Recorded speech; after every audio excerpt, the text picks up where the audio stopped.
সমাধান চাও যদি জীবনে মরণে ফিরে যাও খুঁজে নাও চোখ রাখো কোরআনে সমাধান চাও যদি জীবনে মরণে ফিরে যাও খুঁজে নাও চোখ রাখো কোরআনে পাবেই পাবে সুখ শান্তির ঠিকানা পাবেই পাবে সুখ শান্তির ঠিকানা যদি মেনে নাও তুমি মনে প্রাণে সমাধান সমাধান চাও যদি জীবনে মরণে ফিরে যাও খুঁজে নাও চোখ রাখো কোরআনে সমাধান চাও যদি জীবনে মরণে ফিরে যাও খুঁজে নাও চোখ রাখো কোরআনে পাবেই পাবে সুখ শান্তির ঠিকানা পাবেই পাবে সুখ শান্তির ঠিকানা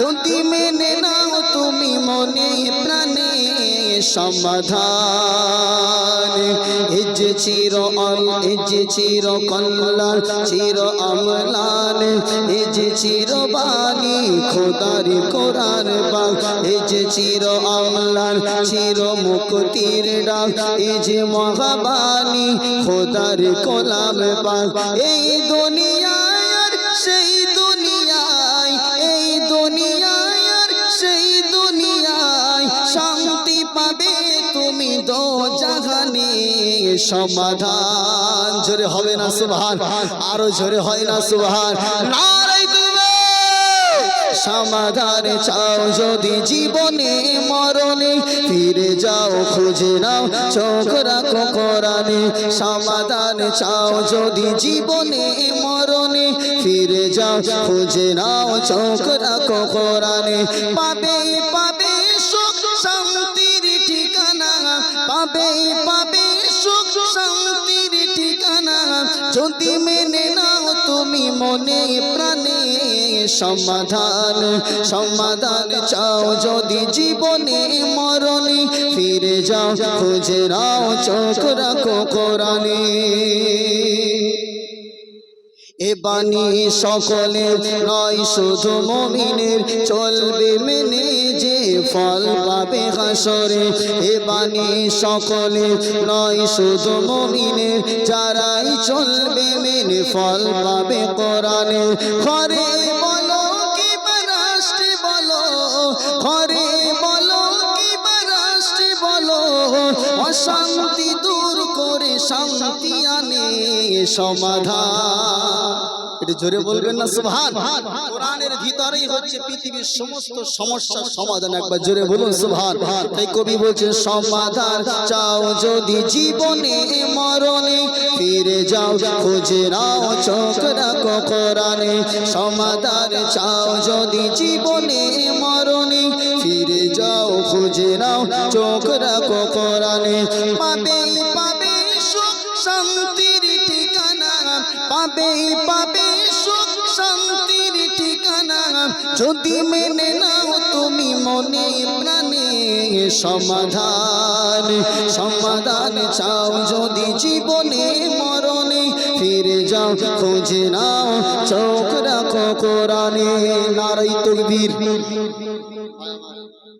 আমি প্রায় 2 ঘন্টা আলোচনা করে আবার এখানে তাহলে আমার তো গলার অবস্থা খুব একটা ভালো নেই তারপরেও যদি একটু আপনাদের সহযোগিতা সাপোর্ট পাই তাহলে ইনশাআল্লাহ যতক্ষণ সময় আছে আলোচনা করতে পারবো আর যদি আপনারা শুয়ে পড়েন তাহলে হুজুরকে স্টেজে আনতে হবে আমারও চলে যেতে হবে ভাই একটু জোরে তাকবীর দেন নারায়ে তাকবীর কেন বলছি ওয়াজ করার এক একটা কি আছে সময় 8টা থেকে 10টা হচ্ছে খুব সুন্দর সময় যে সময়টা মানুষের ঘুম থাকে না একটা শরীরের ভিতরে এনার্জি কাজ করে কিন্তু যত রাত বাড়ে এনার্জি আস্তে আস্তে কি হয় ও যত ভালো আলোচনায় হোক মানুষের ঘুমে ধরে শরীর ক্লান্ত হয়ে যায় সেই জন্য মাঝে মাঝে অ্যান্টি ভ্যানাম মানে বুঝতে পেরেছেন তাতে করে মানুষের ঘুমটা একটু দূরে হয় তাই সেই জন্য একটু একটু এরকম একটু গজল বলবো অসুবিধা আছে নাকি ভাই কিসের জন্য সময় পার করার জন্য না সময়ের ভয় ইনশাআল্লাহ নেই কারণ তাফসীর করলে সময় কোথা দিয়ে যায় টের পাওয়া যায় না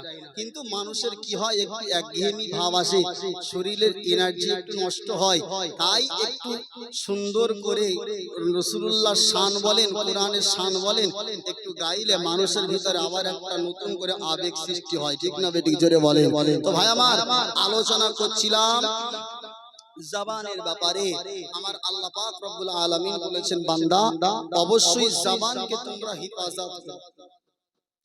আল্লাহ পাক রব্বুল আলামিন বান্দাকে দুনিয়া জমিনে পাঠানোর পরে আমার আল্লাহ পাক কুরআনুল কারীমের ভিতরে আল্লাহ পাক একটা আয়াত নাযিল করেছেন। আল্লাহ পাক সূরাত আলী ইমরানের ৪র্থ নম্বরে পারার ভিতরে আল্লাহ পাক বললেন, কুনতুম খায়রা উম্মাতিন উখরিজাত লিন-নাসি তা'মুরুনা বিল মা'রুফি ওয়া তানহাউনা আনিল মুনকারি। হে নওজওয়ান তরুণেরা, হে রাসূলুল্লাহ দিওয়ানারা, আল্লাহ পাক বললেন তোমাদের ভিতর থেকে সেই কওমটা হলো, সেই উম্মতটা হলো ভালো, যাদেরকে আমি আল্লাহ পাক বার করেছি। তা'মুরুনা বিল মা'রুফি, তারা ভালো কাজের আদেশ করে, ওয়া তানহাউনা আনিল মুনকারি, অসৎ কাজের নিষেধ করে।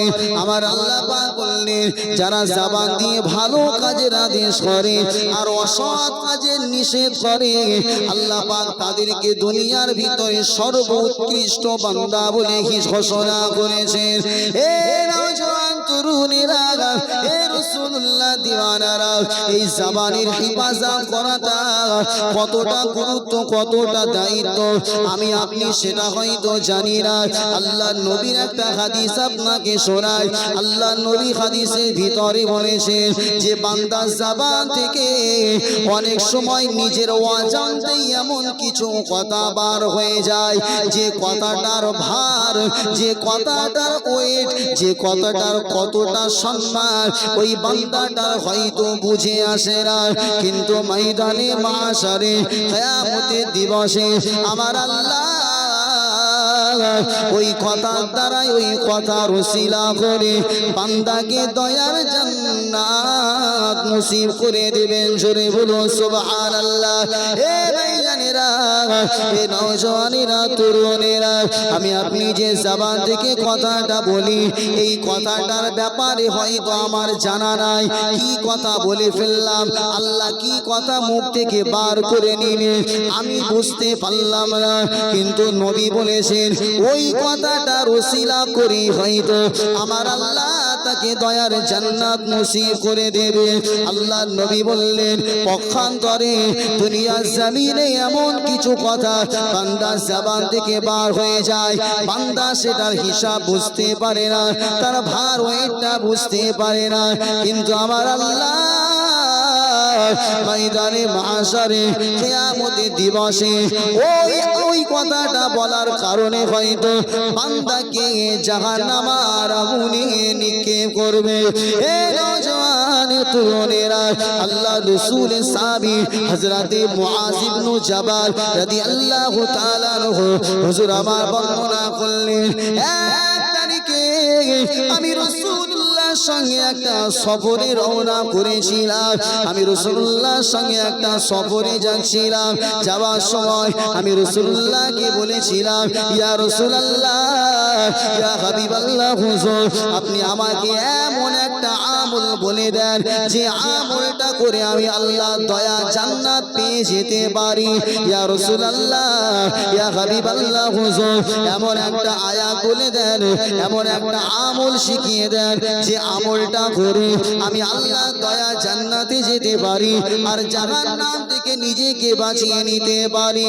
হে নওজওয়ান তরুণেরা, আমার আপনার নবী, আমার আপনার নবী জনাবে মুহাম্মদুর রাসূলুল্লাহ সাল্লাল্লাহু আলাইহি ওয়াসাল্লাম নবী আমার হযরতে মুআয ইবনে জাবাল রাদিয়াল্লাহু তাআলা আনহু হুজুরকে বলেছিলেন, হে বাবা মুআয, হে বাবা মুআয ইবনে জাবাল, আমি নবী তোমাকে বললাম আল্লাহর সঙ্গে কাউকে শিরিক করবে না, আল্লাহর সাথে কাউকে শিরিক করবে না, 5 ওয়াক্ত নামাজ পড়বে, আল্লাহর জন্য যাকাত আদায় করবে, আপনি কাবা বাইতুল্লাহতে হজ করবে, মাহে রমজানুল মুবারক মাসে রোজা রাখবে, আল্লাহ পাক তোমাকে দয়ার জান্নাতে পৌঁছে দেবে। জোরে বলুন সুবহানাল্লাহ। হে নওজওয়ান তরুণেরা, হযরতে মুআয মুআজ ইবনু জাবাল রাদিয়াল্লাহু তাআলা আনহুকে আল্লাহ নবী সর্বপ্রথম যে আদেশটা করলেন, যে আমলের কথাটা আল্লাহ পাকের নবী শিখিয়ে দিলেন, হে মুআজ তুমি আল্লাহর সঙ্গে কাউকে যেন শরীক করবে না, তাহলেই তুমি আল্লাহর দয়ার জান্নাতে পৌঁছে যাবে। এ নওজওয়ানেরা, আমরা তো মুসলমান ঘরের সন্তান, আমরা তো আল্লাহর সঙ্গে কাউকে শরীক করি না, আমরা এক আল্লাহকে আল্লাহ বলে মানি। আমার ভাইজানেরা, আমরা কোন দেব দেবীর সম্মুখে গিয়ে মাথাটা নত করি না, কিন্তু আমাদের মুসলমান সমাজে, আমাদের মুসলিম সমাজে বিশেষ করে কিছু মায়েরা বোনেরা রয়েছে যারা ইমানদার হবার পরেও আমার আল্লাহর সঙ্গে তারা শরীক করে ফেলে, আল্লাহর সাথে শিরকের গুনাহ করে, তাদের অজান্তে তাদের ঈমানটা নষ্ট হয়ে যায়। এ ভাইজানেরা, এ নওজওয়ানেরা, তরুণেরা, ওই উদাহরণটা দেওয়ার জন্য আপনাকে বলি, শিরকের গুনাহ হলো এমন একটা বড় গুনাহ, আমার আল্লাহ পাক কোরআনের ভিতরে আল্লাহ পাক ৫ম নাম্বার পারাতে আল্লাহ সূরা নিসাতে বলেছেন, বিসমিল্লাহির রহমানির রহিম, ইন্নাল্লাহা লা ইয়াগফিরু আন ইউশরাকা বিহি ওয়া ইয়াগফিরু মা দুনা যালিকা লিমান ইয়াশা।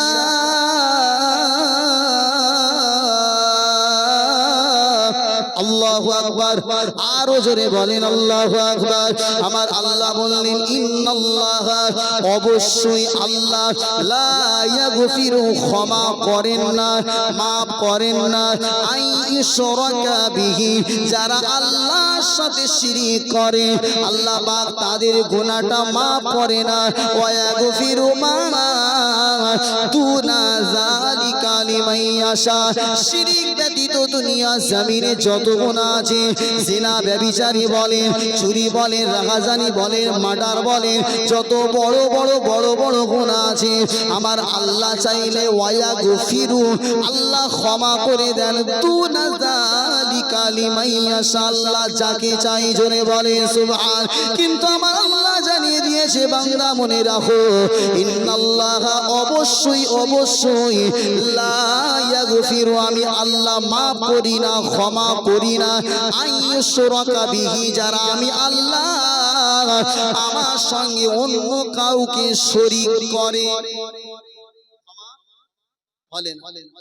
এ নওজওয়ানেরা, আল্লাহ পাক কোরআনের অন্য আয়াতের ভিতরে জানিয়েছেন, ইন্নাশ শিরকা লাযুলমুন আযীম, আল্লাহ বললেন শিরক অবশ্যই হচ্ছে বড় ধরনের একটা গুনাহ, বড় জুলুম শিরক।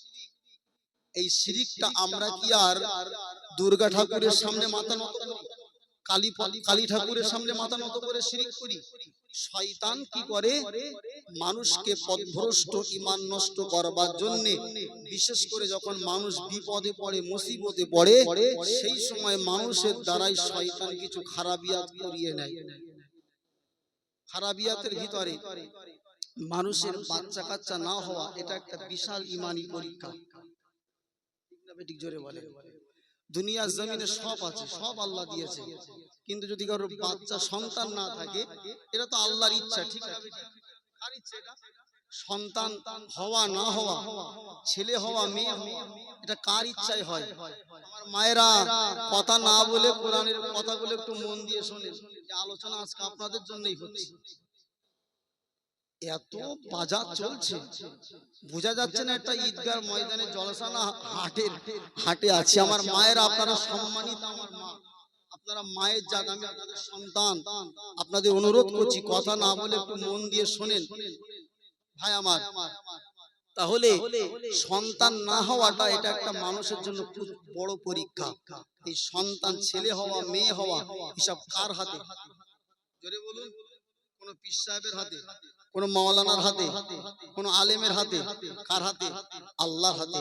আল্লাহ পাক কোরআনের ভিতরে বললেন, ইয়াহাবু লিমান ইয়াশাউ ইনাসা ওয়া ইয়াহাবু লিমান ইয়াশাউ الذكور أو يزوجهم ذكرانا وإناثا জোরে বলুন আল্লাহু আকবার এ নওজওয়ান তরুণেরা এ রাসূলুল্লাহ দিওয়ানারা আল্লাহ বললেন ইয়াহাবু লিমান ইয়াশাউ ইনাসা ওয়া ইয়াহাবু লিমান ইয়াশাউ যুকুর আমি আল্লাহ যাকে চাই তাকে পুত্র সন্তান দিই ওয়া ইয়াহাবু লিমান ইয়াশাউ ইনাসা ওয়া ইয়াহাবু লিমান ইয়াশাউ যুকুর আমি আল্লাহ যাকে চাই মেয়ে সন্তান দিই যাকে চাই পুত্র সন্তান দিই একবার জোরে বলেন এটা কে দেয় আল্লাহ আল্লাহ পাক বললেন আউ ইউযাওয়িজুহুম যুকরানা ওয়া ইনাসা আমি আল্লাহ কাউকে পুত্র কন্যা উভয়টাই দিয়ে থাকি জোরে বলেন সন্তান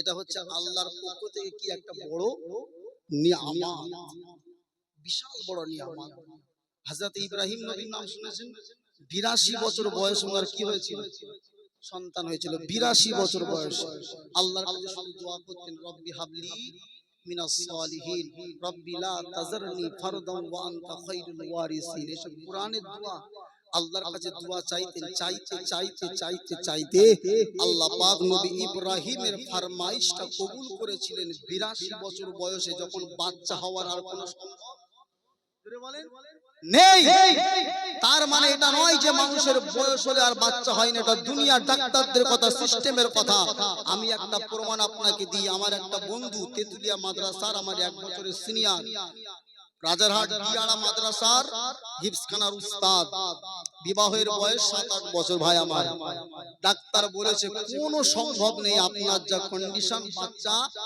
হবে না অন্য পন্থায় নিতে হবে যেটা শরিয়াতে হারাম সে হাফেজ মানুষ আল্লাহর উপরে তাওয়াক্কুল ডাক্তার বলেছে এই রোগীর বাচ্চা হওয়া অসম্ভব কসম আল্লাহর বলছে 3 বছর একটা কন্যা সন্তান জোরে বলেন আরো জোরে বলেন সুবহান আরে ডাক্তারের বুদ্ধি যেখানে ফেল হয় ডাক্তারের কারামতি যেখানে শেষ হয় সেখান থেকে আমার রবের কারামতি শুরু হয় একবার জোরে বলেন সুবহান দুনিয়ার ডাক্তারদের হিসাব প্রেসক্রিপশন থেকে ডাক্তার একটা বলতেই পারে কিন্তু ওই অসম্ভব যার বাচ্চা হওয়া সম্ভব নেই এই রকম অসম্ভব রোগীকে আমার আল্লাহ সন্তান দিতে পারে জোরে বলেন এই বিশ্বাসটার নাম হচ্ছে আল্লাহর উপরে প্রকৃত বিশ্বাস জোরে বলেন সুবহান ভাই আমার আমি যে কথা বলছিলাম সন্তান না হওয়াটা বিশাল বড় একটা পরীক্ষা তো সন্তান যখন হয় না মানুষ কি করে একবার সেখানে এখানে যে যেখানে বলে ঘুরে ঘুরে বেড়ায় আর এই সময় কিছু দুনিয়া লোভী স্বার্থপর লোক রয়েছে মানুষের এই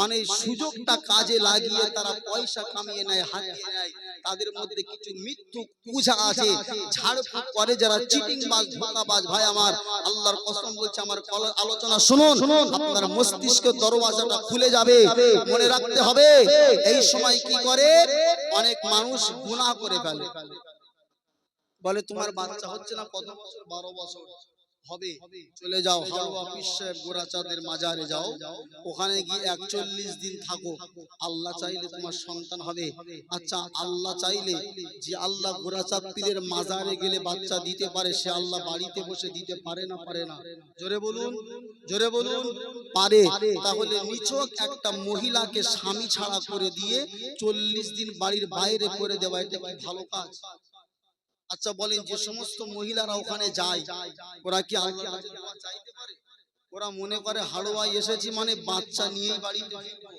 হে গোরাচাঁদ পীর হে আল্লাহর ওলি তুমি কত লোকের সন্তান দিলে নিজের কানে শুনে বলছি বাপ মানুষের ঈমান হারা কি করে হয় যদি আমার কথা বিশ্বাস না হয় বেশি দূরে নয় বেড়াচাপা গোরাচাঁদ পীরের মাজারে যাবেন বৃহস্পতিবারের রাতের বেলা কথা বলছি জলসা করে আমি অনেক দিন গিয়েছি দেখেছি মেয়েরা মাজারে গিয়ে গড়াগড়ি খায় জোরে বলেন না আরো জোরে বলেন নাউজুবিল্লাহ যেটা আমার আল্লাহ অপছন্দ করে ওই মাজারে গড়াগড়ি খাও গড়াগড়ি খাইতে হবে আমার রবের সম্মুখে ঠিক না বেঠিক জোরে বলেন খাজা পীর বলেন গোরাচাঁদ পীর বলেন तमाम পৃথিবীর সব ওলিরা মিলে আল্লাহর কসম যার বাচ্চা হয় না তাকে বাচ্চা দিতে পারবে না যদি আমার আল্লাহ না চায় ঠিক না বেঠিক तमाम পীর সাহেবরা সবাই মিলে বিরোধিতা করবে সবাই মিলে তার এন্ট্রি হয়ে যাবে যে বাচ্চাকে হতে দেব না আমার আল্লাহ চাইবে সব ওলিদের সমস্ত ক্ষমতা দূরে চলে যাবে আমার আল্লাহ চাইলে তারা বাচ্চা হয়ে যাবে জোরে বলে ঈমান আমার আল্লাহ কি অপারগ হয়ে গেছে আল্লাহকে বাদ দিয়ে চলে যাচ্ছে হাড়োয়ার মাজারে, বলছে গোরাচাঁদ পীর তুমি কতজনকে বাচ্চা দিলে, তা আমার একটা দেবে না। আচ্ছা এই কথা বললে ঈমান আর থাকবে? কথা বলছেন না কেন? আলোচনা কি বোঝা যাচ্ছে বাপ? এ কাজ হয় না, হয় না। গোরাচাঁদ তো কাছাকাছি, যারা 10,000 12,000 টাকা খরচ করে আজমিরে যায়, ওরা মনে করে খাজা বাবার দরবারে 20,000 টাকা খরচ করে এসেছি মানে কোচর ভর্তি করে নেব। এ খাজা মেরে মতলব কো পুরা কর দে, বলে না? আমাদের ফুরফুরা মতদর্শের লোক যারা আছে আলহামদুলিল্লাহ, যারা অনেকে জানে না তাই বলে ফেলে, কিন্তু মনে রাখবেন পীর সাহেবের ওসিলা দিয়ে দোয়া চাওয়া জায়েজ, ডাইরেক্ট পীর সাহেবের কাছে চাওয়াটা জায়েজ না, হারাম হারাম হারাম। চাইতে হবে কার কাছে? জোরে বলেন। আমাদের দাদা হুজুর পীর কিবলা বারহাক বেশাক আল্লাহর হক ওলি, তাই উনার মাজারে দেখবেন দেয়ালে টাঙানো আছে, এই মাজারে কোনো মান্নত ফুল চড়ানো চলবে। দাদা হুজুরের দরবারটা হচ্ছে হক দরবার, জোরে বলে সুবহানাল্লাহ। দাদা হুজুর ভণ্ড ছিল না গো, দাদা হুজুর মুফাসসির ছিলেন, আল্লাহ ওয়ালা ছিলেন। সেই জন্য ওনার ওসিয়াতনামাতে লেখা আছে যে ওনার মাজারে গিয়ে মান্নত করা যাবে না, সিন্নি দেওয়া যাবে না, ধূপকাঠি জ্বালানো যাবে না। দুটো একটা হাতে গোনা দরবার বাদ দিয়ে চলে যান বাইরে, বিশেষ করে দেখবেন সব গাঁজার কোলকে নিয়ে শুধু গাঁজা খাচ্ছে, ঠিক না? চলে যান ঘুটিয়ারি শরীফ, হাড়োয়ার পীরে চলে যান, আজমির শরীফই তো এখন ওপেন কাওয়ালি হচ্ছে, ঢোল বাদ্য নিয়ে গান বাজনা করছে। ভাই আমার, সেখানে আমার মায়েরা গিয়ে শিরিক করে যে খাজা বাবা তুমি আমাকে একটা বাচ্চা দাও, আমার একটা সন্তান দাও, একটা ছেলে দাও। 3টে ছেলে হয়েছে খাজা, 7টা মেয়ে হয়েছে, একটা ছেলের জন্য তোমার দরবারে এসেছি, একটা ছেলে দাও।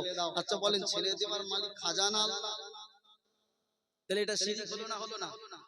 আমার নবী হযরত মুআজ ইবনে জাবালকে প্রথম যে আদেশটা করেছিল, নসিহতটা করেছিল, হে মুআজ ইবনে জাবাল তুমি কখনোই আল্লাহর সাথে কাউকে শরীক করবে না, কেন শরীক করলে তোমার সব ইবাদত কি হয়ে যাবে? নষ্ট হয়ে যাবে। আব্বাজা ভাইজানেরা, নওজওয়ানেরা, তরুণেরা, হে রাসূলুল্লাহ দিওয়ানারা, আলোচনা গভীর মন দিয়ে বুঝবার চেষ্টা করুন, উপলব্ধি করার চেষ্টা করুন। আল্লাহর নবী হযরতে মুআজ ইবনে জাবাল রাদিয়াল্লাহু তাআলা আনহু হুজুরকে বলেছিলেন, হে বাবা মুআজ তোমাকে যে আমি আমলের কথাগুলো বলে দিলাম, এই আমলের শিকড় কি আমি নবী তোমাকে বলে দেব না? ইয়া রাসূলুল্লাহ আপনি বলে দেন, বলে দেন। ওই সময়তে আমার আপনার নবী জনাবে মুহাম্মদুর রাসূলুল্লাহ সাল্লাল্লাহু আলাইহি ওয়াসাল্লাম নবী আমার হযরতে মুআজ ইবনে জাবাল রাদিয়াল্লাহু তাআলা আনহুকে বলেছিলেন, হে বাবা মুআজ, হে বাবা মুআজ ইবনে জাবাল, আমি নবী জানিয়ে দিলাম এই সমস্ত ইবাদতের মূল শিকড় হলো তোমার জবান। তোমার জবানকে যদি হিফাজত করতে না পারো, আমি নবী জানিয়ে দিলাম তোমার ওই ইবাদতগুলো একটাও কাজে আসবে না। এ ভাইজানেরা, দুনিয়া জমিনে অনেক লোক আছে 5 ওয়াক্তের নামাজি, নামাজ পড়ে মসজিদ থেকে বার হয়ে টুপিটা পকেটের ভিতরে নিয়েই মানুষের গীবত করে, আছে না? নামাজ পড়েছে, মুনাজাত শেষ, টুপিটা খুলে পকেটে দিয়েই গীবত। গীবত হয় কিসের দ্বারাই? গীবত মানে মানুষের পিছনে সমালোচনা করা, এটার নাম কি বলেন? গীবত করা। আল গীবাতু আশাদ্দু মিনাজ জিনা, নবী বলেছেন গীবতটা হচ্ছে জিনা ব্যভিচারীর থেকেও, জোরে বলেন, খারাপ। আল্লাহ পাক কোরআনের ভিতরে বলেছেন, আয়া আকুলু লাহমা আখিহি মাইতান ফাকারিহতুমু, আল্লাহ পাক বলেছেন তোমরা কি তোমাদের মরা ভাইয়ের গোশত খেতে পছন্দ করো? আপনারা কি পছন্দ করেন? তার মানে মানুষের গীবত গিল্লা করা আর মৃত ভাইয়ের গোশত খাওয়া এটা হচ্ছে সমান। আচ্ছা আচ্ছা ভাই আমার যাই হোক, আমি বলেছিলাম যতক্ষণ না হুজুর আসবে ততক্ষণ আলোচনা করব। হুজুর আসছেন, সকলে তাকবীর দেন, নারে তাকবীর। একটু জোরে বলেন নারে তাকবীর। সিলসিলায়ে হক ফুরফুরা শরীফ, সিলসিলায়ে হক ফুরফুরা শরীফ, আওলাদে মুজাদ্দিদুজ জামান, আওলাদে মুজাদ্দিদুজ জামান, নারে তাকবীর, नारे तकबीर। जनाब भाईजान हुजूर किबला, जनाब भाईजान हुजूर किबला, सिलसिला गफुरपुरा शरीफ, सिलसिला गफुरपुरा शरीफ।